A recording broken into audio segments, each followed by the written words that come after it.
then it is stability amid cataclysm, isn't it? Because this should have never really gone below zero. And how is that even possible, right? Like you might say. But you have to note what I haven't written.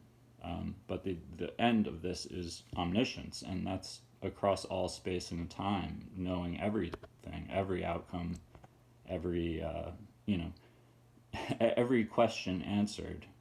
No question remains.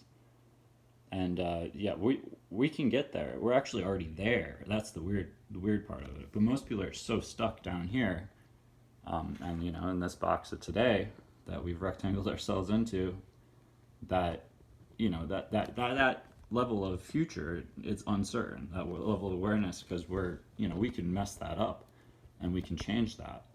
And arguably everything we do in our lives is a phase change that is either maintenance and maintains, and I still say going below the zero on the awareness axis is problematic. Arguably, it should just touch zero, barely go below. And then some will argue maybe it's more stable to keep it below zero. It certainly adds a lot of weirdness because it's like an anti-awareness, anti-factual counter-reality we've created down here. It's a real nightmare bubble, and this is actually a lot like the political compass, I believe.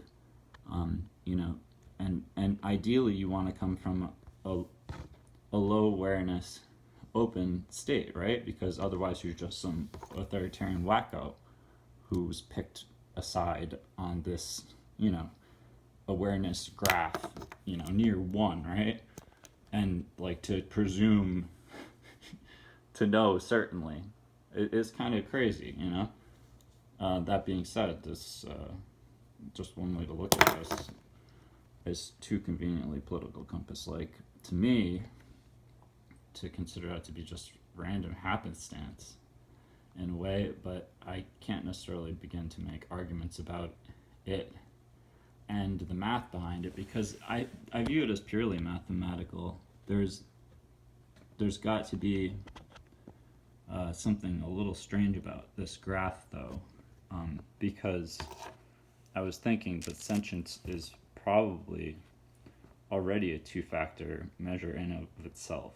They deserve a separate graph. And I haven't really, I haven't had that aha moment about what that is.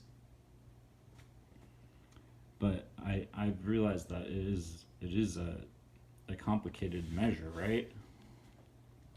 And I don't know. I feel like this is just just given stuff. Like this was just given, like long ago. Like it is something I question too narrowly, but there's probably some cause to, because like I said, sentience is weird. And if you want to define it as like awareness recursion, like awareness of awareness, and how is it that you can start out aware but not sentient?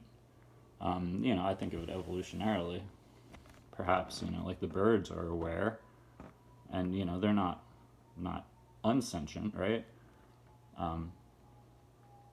But basically, awareness of awareness caused the mind to play tricks on itself, potentially. Questioning, counterfactuals, and this ends up taking up awareness, and you end up fighting counterfactuals all the way down.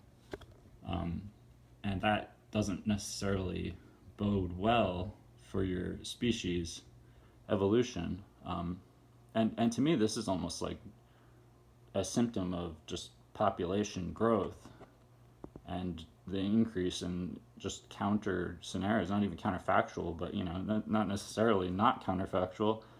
You have competing facts, competing realities, and then you have an abyss, in effect, of outcomes that kind of aren't your higher goal or higher self or your ultimate actualization, your ultimate realization, a manifestation of yourself as matter in reality. Failing to create the world you want, or manifest what is needed, and instead just manifesting what is easy or convenient. And that's what kind of keeps us pinned almost at the bottom almost in the worst thing. And no matter how much we climb up this hill, we roll, but keep rolling back. But it's a Sisyphus struggle, and it's not necessarily bad. Like if you're super authoritarian, it's not like you have no place in this world. But then again, are you really so aware? Um, it's really questionable because awareness can go up. It can always go up, and honestly, we all do come from a place of unawareness, and we go back to places of unawareness all the time. It's the nature of human mind. So that's about all I wanted to say. Honestly, I just figured I'd make a longer length dissection of this. And yeah, I mean, it, trying to measure it isn't necessarily easy. But you don't want to necessarily have things spiraling out of control. And so I think there's a really good argument to have this, like, add one to everything, right? But the fact of the matter is that it's going to be more like this. So maybe this is just the representative or a representative graph. And yeah, I think shrinking the amount of unawareness would be good. But that being said, it's almost like the impact of our present moment will come to fruition, and it will be depopulation chaos in effect. I mean, that's not a concern to anyone, I don't think, actually, because if we're all so aware and we want to have more people be aware, then people are going to begin to just take action. They're not going to wait and think anymore. They're going to take action, and it might alleviate problem pressures and not necessarily be a good thing.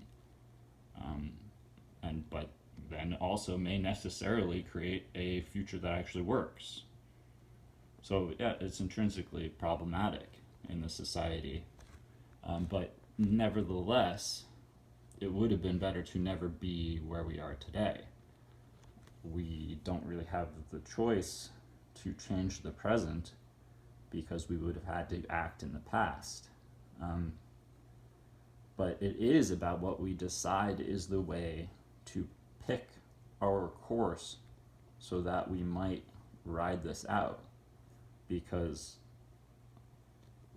the future is coming and it will necessarily roll us back if we make the wrong choices. And it can roll us back in an unrecoverable way where we will never come out of it. And it can roll the whole planet back. So a lot's riding on it, because intelligent life can emerge again if we don't mess it up that bad.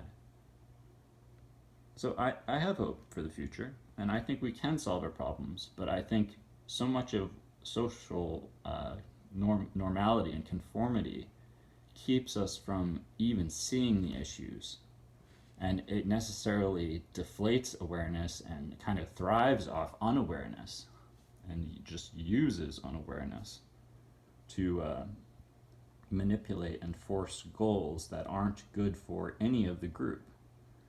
And it is an unfortunate thing. But it's just the problem state, and I think intellectual society has its ways of kind of self-correcting, but do we really have the time for it? And I think the answer is no. If you look at the places in the world where the problem of just population and the depravity that comes as a result of population hits its peaks, are a sheer sign that the intellectual needs, when unmet, and are unmet more often than they are met. So it leaves the species kind of on a runaway train that maybe if we're lucky, we won't be pulled off the cliff. But the forces of the market will pull us off the cliff if we don't make sure there's choices. And it's really tough to have choices in a world where we've really been boxed in. And maybe it is best to just break out of the mold, but even then, in the frame of what we have today, it is nigh impossible. So I'm really afraid we've shot ourselves in the foot, so to speak, as a planet. Um, just by virtue of what society is and what we have to keep hidden to operate inside of what society is. And that to me is just the unfortunate dark truth of it, is everything we hide for the sake of society isn't helping us reach fruition. I'm not going to say that omnipotence is something that modern society would view as valid. It's one of those things that it either emerges or it doesn't.